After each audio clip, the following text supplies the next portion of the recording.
A spicy Atlantic Division equals an equally as spicy Locked On Fantasy Hockey Podcast Tuesday special, diving into the Atlantic Division.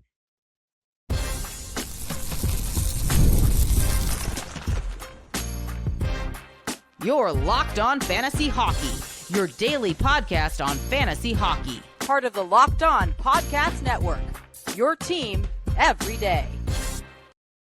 You heard the music and you know what time it is. It is time for your daily 30-minute source for all things fantasy hockey, the Locked On Fantasy Hockey Podcast. Diving deep into the red-hot Atlantic Division. So much going on in the NHL. We're going division by division. So you know what to do with these fantasy pieces. Shout out to the everydayers who continue to make us their first listen every single day, making us here at the Locked On Sports Podcast Network, the #1 sports podcast network out there. Today's show, my friends, it is an Atlantic Division special. Steele, there has been so much going on in this division that we have to focus in on it. Fantasy value to be had. We've got the Sens in another situation, and we'll start there. Lightning, Red Wings, big-time bets as well. Let's start with the Sens, because as much as the off-ice drama can be called what it is by Brady Tkachuk, BS, not real, unfathomed, not true, there is impacts here for a team that's clearly going through it. Yeah, they really are, and we're not going to dive into the rumors swirling around the hockey community right now. That's not what we're about here. We're going to talk about fantasy hockey and fantasy value with these teams, but they are down, and they are down bad. A team once in the top 3 of the Atlantic Division have slid tremendously and find themselves right there with the Columbus Blue Jackets at the bottom of the Eastern Conference. Still, with that being said, there are a ton of pieces here to love fantasy value wise. And obviously when you look at their top players, I think regardless of the losing streak that they are currently on, 4-game skid, 3-6-1 in their last 10 games, the top guys in Stützle, Batherson, Sanderson, Brady Tkachuk, they're bringing a ton of fantasy value, whether that's point production, whether that's the physicality. The Ottawa Senators actually might be one of the most physical teams in the National Hockey League, and you're getting it from everyone. 77 hits from Stützle, 125 from Cousins, 58 from Batherson. Of course, Brady Tkachuk, 74 hits in the 24 games that he's played. Fabian Zetterlund has 79 hits. David Perron, is feisty. Nick Cousins is feisty. This is a very feisty team. It all comes down to one problem that we all know what it is for the Ottawa Senators. Actually, I guess there's 2 problems, but the number one concern is the goaltending, the lackluster of a star tender in the blue paint for them this year. Levi Merlanen taking over for Linus Ullmark, who hasn't been great. Matt Sogaard gets a start. He gets pumped with 6 or 7 goals the other day, I believe, in that Colorado Avalanche game, as well as the penalty kill. The penalty kill is one of the worst in the National Hockey League, only being above the Seattle Kraken on the disadvantage here. So there's still a ton of fantasy value. And I think, again, when you look at guys like Dylan Cousins, who are rostered at 53%, a guy who shoots the puck, he has over 30 points. He gets penalty minutes, power play points. He has 18. Like I said, 125 shots. You can look at Fabian Zetterlund, Claude Giroux, guys who are bringing a lot of fantasy value, not just with the point production, but the peripheral stats that they continue to bring on a nightly basis. Merlanen, that's an interesting angle, because when you look at some of these numbers, 866 save percentage, 3.48 goals against. When Linus Ullmark went down, we weren't really loving the options here, but this was a spot that maybe you looked at for fantasy value. He clearly has not been able to do that, Steele, but interestingly enough, this team allows the 3rd least shots against per game. And you look at his last 5 games, Steele, he loses a game, they allow 21 shots. He allows 3 goals, 18 shots, 21 shots, and 23 shots against. This blue line's been giving him all the opportunity in the world to succeed. So I think it really has been the goaltending that's been letting them down, not just him, but even Linus Ullmark at times this season. So I appreciate that you're highlighting those, still a whole bunch of fantasy value pieces. But the bigger picture for me, I don't know what this rest of the season has in store for this club if they don't find an answer. And I don't know if James Reimer, I believe they just signed him to a contract. They did sign him. He's going to get a look here. So immediately, usually we say, okay, a goaltender who's going to get any kind of look in a cage at this day and age goalie graveyard, maybe consider it. I don't know how I'm feeling about James Reimer. I don't know if we need to talk about that, but maybe I it's mean, another you might option as to look at. well. I Yeah. think it So, is. I think it is. And look, as long as they provide some sort of stability in front of James Reimer, he is going to fight his heart out. He gives 110% every single time he is in that cage. He battles, he works, he fights. And this is a good opportunity for him to get back into the National Hockey League and get a starting role. I mean, this is open for anybody at this point. It is hunting season in Ottawa right now, and if they don't right the ship, and if they don't write it correctly and fast, they are going to find themselves out of the playoffs once again. And it was an early exit last year against the Toronto Maple Leafs. They haven't been in the playoffs on a consistent basis since 2017. Yep. You don't want to continue wasting the prime years of guys like Brady Tkachuk, of Tim Stützle, of Jake Sanderson now. So they got to right this ship. They got to write it quickly. And James Reimer, honestly, you know how we feel about him as a former Toronto Maple Leaf. He was honestly one of my favorite goaltenders to watch growing up. So it's going to be interesting. I think he's definitely an option. Look, if we're going to throw Levi Merlanen out there as an option, we got to throw James Reimer out there as an option fantasy-wise too. I guess we do, and that's a nice little segue to the Leafs because let's get to them as well on the other end of the spectrum because we're going to talk about the Red Wings, the Bolts, and the Leafs now because this is interesting of how this division is shaking out last few seasons. Definitely not the Detroit Red Wings and Montreal Canadiens at the top of the table. However, before their 4-game losing streak, to wrap this up on the Sens, they would have been right there knocking on the doorstep for a wild card spot, and they're still only 7 points out. So the season is far from over. Time to turn it around. They just have to do it in a hurry because they will run out of time. Toronto Maple Leafs, totally different club, Steele, and I got a few different angles here. But one that I have mentioned and that I've stood by, and at the beginning of last season, I said it a lot. I think you were saying it can still go through Mitch. It can go through Willie. And I have always said this team will go when 34 carries it. And right now, that's exactly what's happening. 34 looks like a completely different player. Obviously, Joseph Woll has looked sensational in the cage, even Dennis Hildeby when he's been in there. So the goaltending, they're getting healthy. But this team is looking completely different, and it's the energy. They're playing north-south. They're playing Craig Berube-style hockey. They are 7-1-2 in their last 10. Peripheral value, though, that wasn't there. The Michellis, the Domis, the fantasy pieces that you might be able to get on a good week-to-week stream situation, that's what's popping with this Leafs team. What are you seeing quickly before the break? We can talk more about them, more Atlantic teams, and bets, of course. Yeah, I think you hit it right on the nail when you talk about Auston Matthews, and you've talked about his skill set. And when he drives, he can really put this team on his back. And since December 27th, he's been one of the hottest centermen, hottest players in the fantasy hockey realm. He's got 12 points in his last 7 games, 7 goals in the last 7 as well, with a hat trick to start off the year. For me, the thing that I've noticed the most is that the Leafs are actually battling for one another. It's not just for themselves right now. Point. And you kind of go back to, I believe, a game or two ago, and Easton Cowan getting into the mix of it, Max Domi dropping the gloves as well. You like to see them fight for each other, and battle for one another out there. And of course, again, they're getting some really good goaltending from Joseph Woll and Dennis Hildeby, which is why I said keep them both if you have the opportunity to have Hildeby in your lineup as well. It's also the depth scoring. Bobby McMann's been a lot better. We were very constructive with the criticism early on in the year. He's been a lot better. They're getting a lot more depth scoring from him, as well as, again, Oliver Ekman-Larsson's been great. Max Domi, when he's up in the lineup or in the top 6 forward group. Nick Robertson's been a lot better as well. Simon Benoit when he's in the lineup. So you're getting a lot of everything from that bottom 6 group. The third line of, I believe it's Nicholas Roy, Nicholas Waugh, Michelli when he's there with them as well, and Bobby McMann. It's been a lot better than what we saw early on in the season, but it's all driven from Auston Matthews and William Nylander. I know Nylander went on a little bit of a skid there, a pointless streak. He ends up on the IR for a little bit, but he comes back from the injury reserve list, and he just starts doing what he does best, and that's driving to the net and capitalizing on those opportunities.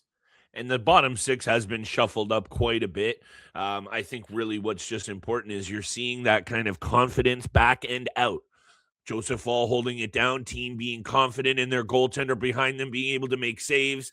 Players like Brandon Carlo back in the fold, really making an impact. How about a waiver ad in Troy Stetcher that hasn't jumped off the page fantasy-wise, but is really giving this team some really solid minutes, and that's impacting the play of fantasy pieces you can get a hold of in that forward group right now, serving value.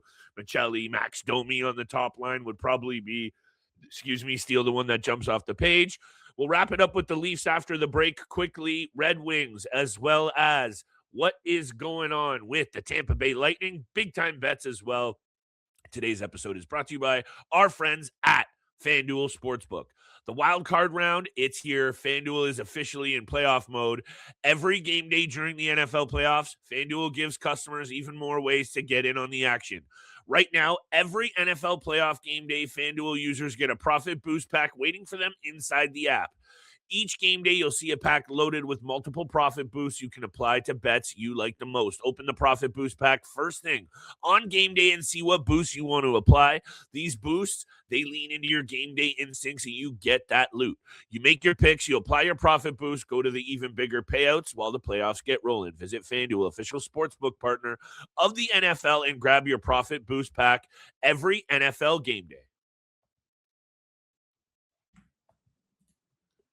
And thank you so much for making Locked On Fantasy Hockey your first listen every single day. Continue to smash that subscribe button, the follow button, so you can get all of the latest episodes Sunday through Thursday. If you haven't already, make sure you click the link in the description below to find out more about the Everydayer Club. You'll get access to ad-free audio episodes on any platform you listen to, as well as access to our Discord server chats for Locked On Fantasy Hockey or any Locked On channel you're wanting to join. We really want to see that community grow, so make sure you hit that link in the description below and join that Discord chat with Flip and I. It's the Everydayer Club, all for $5 a month or $50 a year. We appreciate you out there. We love you out there. We also love the turnaround the Maple Leafs are on, because 7-1-2 in their last 10 games. This Atlantic Division is exactly what we expected it to be at the beginning of the season, and we will get to the Red Wings, we will get to the Lightnings in a bit, but 7-1-2 from the Leafs, 5-4-1 from the Bruins, 9-1-0 with the Sabres, 6-2-2 from the Montreal Canadiens. Besides the Panthers and Ottawa Senators, who are on losing streaks right now, everyone in the Atlantic Division is winning games, and they're on a crazy run in their last 10. If you have any final thoughts on the Maple Leafs, and then we'll jump over to the Tampa Bay Lightning. The Toronto Maple Leafs are scoring goals, and they're not scoring goals at the level of the number one team in the NHL, Colorado Avalanche, who we do not know the result of Monday's game between those two clubs. However, after that, the Leafs only sit 6 goals shy of the second slot of the Dallas Stars, so this team can score goals.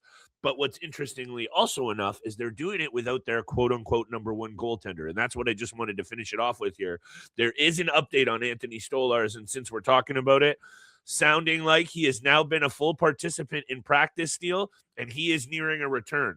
Craig Berube said today that he will be getting in-game action before the Olympic break. So just another angle to consider when talking about this Toronto Maple Leafs team. Over to you, though. Lightning, Red Wings, both looking impressive, Steele. But I know what team I think will be there come springtime hockey. Yeah, we know for sure the Tampa Bay Lightning will be in the top 3 of the Atlantic Division, and this team is on a 9-game win streak. They're right there with the Colorado Avalanche right now as the best team in the league, and everything is run through that top line, and thankfully for you, keeping on to Brayden Point, who has really turned things around over the last 7 to 10 game stretch. For anyone who ended up selling Brayden Point, I hope you got a good return, because he looks like he's back into tip-top shape right now. He has been tremendous down this last couple of stretch. He's up to 29 points in 36 games. He had a 3-assist night in that 7-2 win over Philadelphia. He was on a 5-game point streak before not recording a point against the Colorado Avalanche. So it's nice to see Brayden Point back into shape as well. Nikita Kucherov, we have to talk about him, because as much as we talk about what's going on with McKinnon, McDavid, even Celebrini, Nikita Kucherov somehow seems to be flying under the radar when it comes to fantasy value, but he continues to impress on a nightly basis. And again, on an incredible point streak himself, over the last 10 games. I mean, he has over 22 points in that stretch. That's a really great point, Seal. You're on fire today, as always. This is why I miss doing the show with you. So shout out to you for returning from the bowels of South Florida. However, Nikita Kucherov, Brayden Point, and we just mentioned, we talked about it on the waiver wire. Gage Gonsalves is now getting a look on this top line. The shuffling of the deck by John Cooper is one of the points I wanted to touch on here with this team, because it's been impressive from this Tampa Bay group. They've had major injuries on the back end. McDonough, Chernak, Hedman. So you have not only the blue line pieced together by John Cooper and playing great, Darren Raddysh out of nowhere. You have now a situation in the forward group where this team is just getting it done. And thank you so much for mentioning Kucherov. You think about how much love a player like Leon Draisaitl's got this year for being how hot at times. Pasternak, red hot. Natchez, even a guy like RoboCop at times. And Nikita Kucherov has more points than all of them and more fantasy production, and we haven't really spoken about him at all. So before I throw it back over to you, because this team is just straight up and down impressive, I wanted to mention this. It's their goal differential. They are the second best in the NHL and the tops in the Eastern Conference by about 20 goals. Plus 39 goal differential for this club. They are getting it done in all aspects. They are getting it done with slow starts from point, injuries on the blue line. And you know what that tells me, Steele? We might not have even seen this team's best hockey yet. And that is a scary thing and not good news for other teams in the Eastern Conference. Good news for your fantasy club, though. Yeah, if you have any of the Tampa Bay Lightning, again, you didn't even speak about Jake Guentzel, and he's been an absolute stud for them since signing that monster deal. Andrei Vasilevsky's back in form. He's top 10 in goals against and save percentage. So he's getting it done on the back end, obviously, as a number one goaltender for them, and one of the best goaltender and fantasy hockey goaltenders in the league as well. I think, again, on top of everything that we just said, because you did mention Darren Raddysh real quickly, I think it's just been super impressive. And I think it's a great thing for John Cooper to have on the back end going into the playoffs, because obviously with Victor Hedman having multiple injuries this year, being 35, 36 years old, on the older side or on the somewhat end of his career. I'm not saying he's going to be done anytime soon, but he's getting up there. So when you have a guy like Darren Raddysh, who again is not, that much younger. He's 29 years old. He's 7 years younger than him. He's not young himself, but the fact that he's doing this without Victor Hedman, he's running the power play tremendously. If you're able to pick him up fantasy value wise, it's an absolute steal for you. But I've been very impressed with what he's been able to accomplish. And obviously when you have guys like Nikita Kucherov, Jake Guentzel, Brayden Point, all of those guys in the tops, Brandon Hagel even, they're going to add to that fantasy value, but he's been very impressive, and I've been loving from what I've been seeing from Darren Raddysh. 9-game heater for the Tampa Bay Lightning, helping things out a little bit. Sit 2 points shy of tops in the Eastern Conference and 1 point behind the Detroit Red Wings for tops in the Atlantic Division. This Atlantic Division is full of killers, and we'll have to talk about another team that is red hot in the Detroit Red Wings. 7-2-1, 3-game win streak. Steele, maybe right after the break. Quick big time bets, whatever you want. I'm ready to go. Big time bets coming up after the break. We will talk about the Detroit Red Wings as well. Atlantic Division is red hot right now. But first, this episode is brought to you by Quo.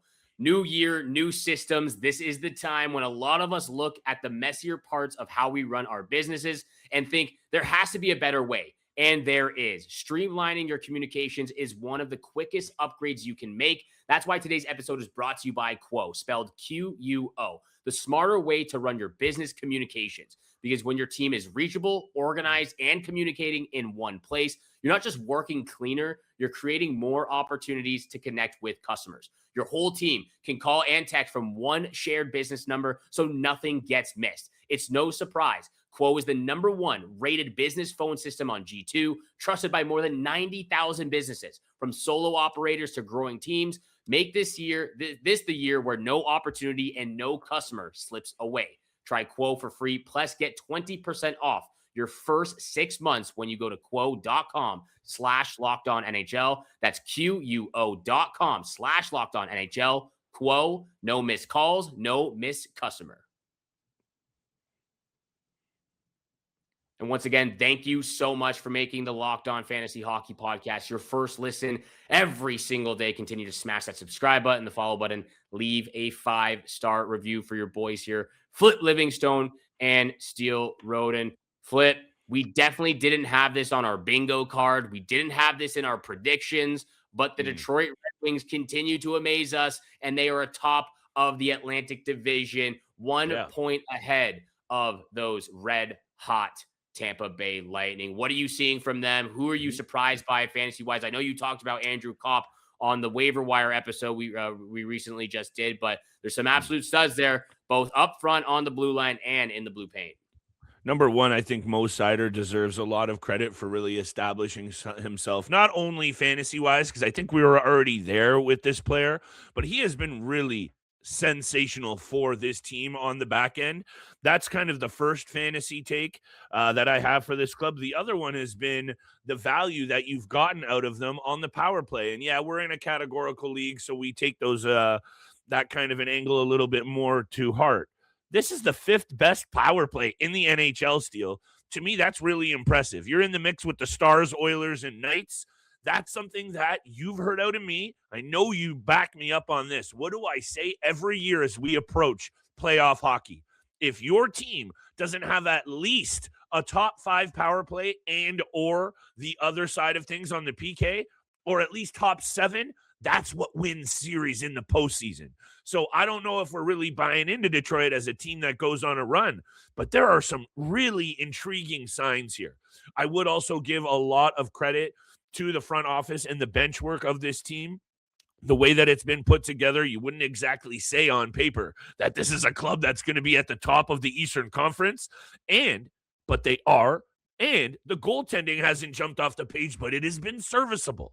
So they are really getting it done by committee. Those are the angles that I see here with this team, Steele. And before I turn it back over to you, I look at a very kind of balanced scoring attack. Lucas Raymond, 48 points. DeBrincat, 46 points. Larkin, 42 points. And then you have a really good supporting cast of players down the board. But there isn't really one big superstar here. So they're getting it done by committee. But it's almost Detroit Red Wings hockey 101. And right now, it's working.